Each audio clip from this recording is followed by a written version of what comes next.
ದೋಸ್ತಿ ಒಡಕಿನ ಬಗ್ಗೆ ಸದ್ಯ ಈಗ ಮಾಜಿ ಸಿಎಂ ಸದಾನಂದ ಗೌಡ ಬೇಸರವನ್ನ ಹೊರಹಾಕಿದ್ದಾರೆ. ಸ್ವಪಕ್ಷ ನಾಯಕರ ವಿರುದ್ಧ ಸದಾನಂದ ಗೌಡ ಅಸಮಾಧಾನವನ್ನ ಹೊರಹಾಕಿದ್ದಾರೆ. ಕಾಂಗ್ರೆಸ್ ಪಕ್ಷಕ್ಕಿಂತ ನಮ್ಮ ಬಿಜೆಪಿಯೇ ಒಡೆದ ಮನೆಯಾಗಿದೆ. ಜೆಡಿಎಸ್ನಲ್ಲಿ 2, ಬಿಜೆಪಿಯಲ್ಲಿ ಯತ್ನಾಳ್ ಹಾಗೆ ರಮೇಶ್ ಜಾರಕಿಹೊಳಿ ಬಣ ಇದೆ. ಇದೆಲ್ಲ ನೋಡಿ ನಮಗೆ ಬೇಸರ ಆಗ್ತಾ ಇದೆ. ಪಕ್ಷದಲ್ಲೇ ಒಗ್ಗಟ್ಟಿಲ್ಲ. ಅಖಾಡ ನಮ್ಮ ಪರವಾಗಿದ್ರೂ ಕೂಡ ಉಪಯೋಗಿಸಿಕೊಳ್ಳೋದಕ್ಕೆ ಆಗ್ತಾ ಇಲ್ಲ ಅಂತ ಮಾಜಿ ಸಿಎಂ ಸದಾನಂದ ಗೌಡ ಬೇಸರವನ್ನ ಹೊರಹಾಕಿದ್ದಾರೆ.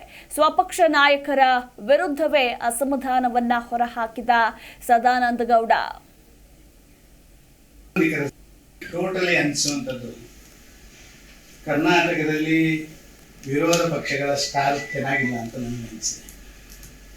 ಕೆಲವೊಂದು ಜ್ಯೋತಿಷ್ಯ ನೋಡಿ ಸ್ವಲ್ಪ ಒಳ್ಳೆ ರೀತಿಯಲ್ಲಿ ನಾವು ಎಲ್ಲ ಪರಿಹಾರಗಳನ್ನು ಮಾಡಿಕೊಳ್ಳುವ ಅವಶ್ಯಕತೆ ಇದೆ ಅಂತ. ಇವತ್ತು ಕರ್ನಾಟಕದಲ್ಲಿ ಭಾರತೀಯ ಜನತಾ ಪಾರ್ಟಿ ಮತ್ತು JDSನ ನಮ್ಮ ಆ NDA ಒಂದು ಟೀಮಿಗೆ ಅದ್ಭುತವಾದಂಥ ಅವಕಾಶಗಳಿದ್ದಾವೆ.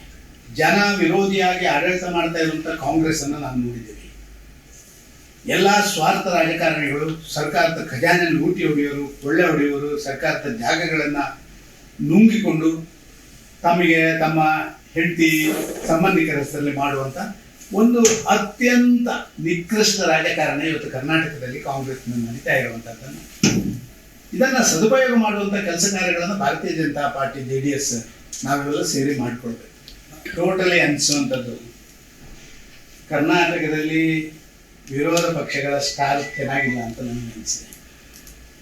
ಕೆಲವೊಂದು ಜ್ಯೋತಿಷ್ಯ ನೋಡಿ ಸ್ವಲ್ಪ ಒಳ್ಳೆ ರೀತಿಯಲ್ಲಿ ನಾವು ಎಲ್ಲ ಪರಿಹಾರಗಳನ್ನು ಮಾಡಿಕೊಳ್ಳುವ ಅವಶ್ಯಕತೆ ಇದೆ ಅಂತ. ಇನ್ನು ಕುಮಾರಸ್ವಾಮಿ ಆ ಮಾತು ಹೇಳಿದ್ದು ತಪ್ಪು ಅಂತ ನಾನು ಹೇಳೋದಿಲ್ಲ. ಆದ್ರೆ ಪ್ರೀತಂ ಗೌಡ ಒಬ್ಬನೇ ಪಕ್ಷದ ಆಧಾರ ಸ್ತಂಭ ಅಲ್ಲ. ಪಾದಯಾತ್ರೆ ಚರ್ಚೆ ನಡೆಸಿ ಈಗ ಆಗಲ್ಲ ಅನ್ನೋದು ಸರಿಯಲ್ಲ ಅಂತ ಕೇಂದ್ರ ಸಚಿವ HD ಕುಮಾರಸ್ವಾಮಿ ವಿರುದ್ಧ ಇದೇ ಸಂದರ್ಭದಲ್ಲಿ ಮಾಜಿ ಸಿಎಂ ಸದಾನಂದ ಗೌಡ ಬೇಸರವನ್ನ ವ್ಯಕ್ತಪಡಿಸಿದ್ದಾರೆ. ರಾಜಕಾರಣದಲ್ಲಿ ಯಾರು ಕೂಡ ಶಾಶ್ವತ ಅಲ್ಲ ಅನ್ನೋದನ್ನ ತಿಳಿದುಕೊಳ್ಳಿ ಅಂತ ಇದೇ ಸಂದರ್ಭದಲ್ಲಿ ಹೇಳಿದ್ದಾರೆ.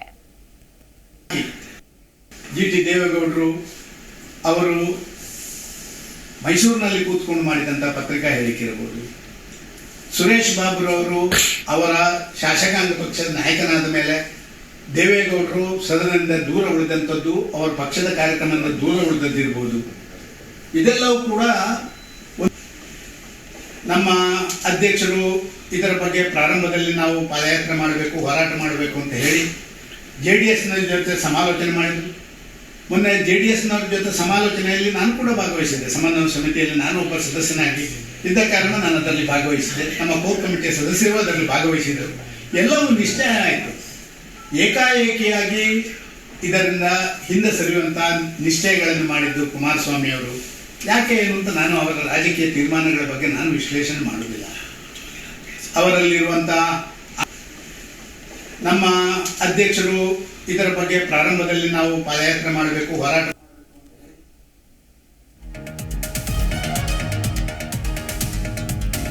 ಇನ್ನು ಮೂಡ ಅಕ್ರಮ ನಡೆದಿದೆ ಅಂತ ಸಿಎಂ ಒಪ್ಪಿಕೊಂಡಿದ್ದಾರೆ. ಪ್ರಾಸಿಕ್ಯೂಷನ್ಗೆ ಕೊಡಲು ಬೇಕಾದ ಎಲ್ಲ ದಾಖಲೆ ಇದೆ. ಪೊಲಿಟಿಕಲ್ ಈಕ್ವೇಷನ್, ಕಾನೂನಿನ ಈಕ್ವೇಷನ್ ಬೇರೆ ಬೇರೆ.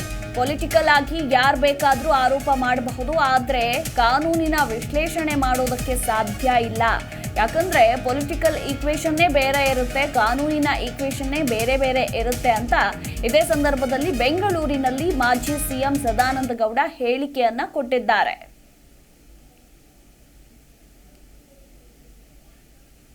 ಇವತ್ತು ಮುಖ್ಯಮಂತ್ರಿಯೇ ಸ್ವತಃ ವಿಧಾನಸಭೆಯ ಒಳಗೆ ಒಂದಷ್ಟು ಮೊತ್ತ ಅವ್ಯವಹಾರ ಆಗಿದೆ ಅಂತ ಒಪ್ಪಿಕೊಂಡಿದ್ದು, ಅವರೇ ಫೈನಾನ್ಸ್ ಮಿನಿಸ್ಟರ್ ಆಗಿರುವಂತಹ ಹಿನ್ನೆಲೆಯಲ್ಲಿ ಈ ವಿಚಾರ ನಡೆದ ಕಾರಣ ಎಲ್ಲ ಒಂದು ಕಡೆ ಅವರಿಗೂ ಗೊತ್ತಾಗುತ್ತೆ.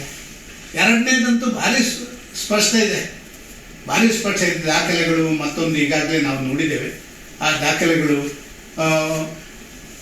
ಸ್ವಾರ್ಥ ರಾಜಕಾರಣಕ್ಕೋಸ್ಕರ ಸರ್ಕಾರಿ ಜಾಗವನ್ನು ಕೊಳ್ಳೆ ಹೊಡೆಯಲಿಕ್ಕೋಸ್ಕರ ಮಾಡಿದ್ದು ಅಂತ ಹೇಳುವಂಥದ್ದು, ಅವರ ಮೈದುನರು ಬಾಕಿಯವರೆಲ್ಲ ಸೇರಿಕೊಂಡು ಮಾಡಿರುವಂಥದ್ದು, ಇದನ್ನೆಲ್ಲವನ್ನು ನೋಡಿದ್ದೇವೆ. ಆದರೆ ಇವತ್ತಿರುವಂಥ ಪ್ರಶ್ನೆ ಅಲ್ಲ, ಈ ಹೋರಾಟ ಒಂದು ತಾತ್ವಿಕ ಮಟ್ಟಕ್ಕೆ ಇದನ್ನು ತಗೊಂಡು ಹೋಗಬೇಕಾದಂಥ ಆ ಒಂದು ಕೆಲಸ ಕಾರ್ಯಗಳಲ್ಲಿ ವಿಪಕ್ಷವಾಗಿ ನಾವು ಭಾರಿ ಯಶಸ್ವಿ ಆಗಲಿಲ್ಲ ಅಂತ ಹೇಳುವಂಥ ಬೇಸರ ಅಷ್ಟೇ. ಇವತ್ತು ಮುಖ್ಯಮಂತ್ರಿಯೇ ಸ್ವತಃ ವಿಧಾನಸಭೆಯ ಒಳಗೆ ಒಂದಷ್ಟು ಮೊತ್ತ ಅವ್ಯವಹಾರ ಆಗಿದೆ ಅಂತ ಒಪ್ಪಿಕೊಂಡಿದ್ದು, ಅವರೇ ಫೈನಾನ್ಸ್ ಮಿನಿಸ್ಟರ್ ಆಗಿರುವಂಥ ಹಿನ್ನೆಲೆಯಲ್ಲಿ ಈ ವಿಚಾರ ನಡೆದ ಕಾರಣ ಎಲ್ಲ ಒಂದು ಕಡೆ ಅವರಿಗೂ ತಾಗುತ್ತೆ. ಎರಡನೇದಂತೂ ಭಾರಿ ಸ್ಪಷ್ಟ ಇದೆ, ಭಾರಿ ಸ್ಪಷ್ಟ ಇದೆ. ದಾಖಲೆಗಳು ಮತ್ತೊಂದು ಈಗಾಗಲೇ ನಾವು ನೋಡಿದ್ದೇವೆ. ಆ ದಾಖಲೆಗಳು ಸ್ವಾರ್ಥ ರಾಜಕಾರಣಕ್ಕೋಸ್ಕರ ಸರ್ಕಾರಿ ಜಾಗವನ್ನು ಕೊಳ್ಳೆಹೊಡೆಯಲಿಕ್ಕೋಸ್ಕರ ಮಾಡಿದ್ದು ಅಂತ ಹೇಳುವಂಥದ್ದು, ಅವರ ಮೈದುನರು ಬಾಕಿಯವರೆಲ್ಲ ಸೇರಿಕೊಂಡು ಮಾಡಿರುವಂಥದ್ದು, ಇದನ್ನೆಲ್ಲವನ್ನು ನೋಡಿದೆ. ಆದರೆ ಇವತ್ತಿರುವಂಥ ಪ್ರಶ್ನೆ ಅಲ್ಲ, ಈ ಹೋರಾಟ ಒಂದು ತಾತ್ವಿಕ ಮಟ್ಟಕ್ಕೆ ಇದನ್ನು ತಗೊಂಡು ಹೋಗಬೇಕಾದಂಥ ಆ ಒಂದು ಕೆಲಸ ಕಾರ್ಯಗಳಲ್ಲಿ ವಿಪಕ್ಷವಾಗಿ ನಾವು ಭಾರಿ ಯಶಸ್ವಿ ಆಗಲಿಲ್ಲ ಅಂತ ಹೇಳುವಂಥ ಬೇಸರ ಅಷ್ಟೇ. ಇವತ್ತು ಮುಖ್ಯಮಂತ್ರಿಯೇ ಸ್ವತಃ ವಿಧಾನಸಭೆಯ ಒಳಗೆ ಒಂದಷ್ಟು ಮೊತ್ತ ಅವ್ಯವಹಾರ ಆಗಿದೆ ಅಂತ ಒಪ್ಪಿಕೊಂಡಿದ್ದು, ಅವರೇ ಜಿ ಕನ್ನಡ ನ್ಯೂಸ್ ಈಗ ನಿಮ್ಮ ಮನೆಯಲ್ಲೇ ನೋಡಿ. ಎಲ್ಲ ಕೇಬಲ್ಗಳಲ್ಲಿ ಈಗ ಲಭ್ಯ. Sun direct 292, Jio TV 1334, U digital 162, city cable 51, GTPL 17, Abhishek cables 821, rock line telecommunication 51, Shri Basaveshwara number 60, Vinayaka digital number 53, in digital number 896ರಲ್ಲಿ. ನಿಮ್ಮಿಸ್ತದ ಜಿ ಕನ್ನಡ ನ್ಯೂಸ್ ನೋಡಿ ಆನಂದಿಸಿ.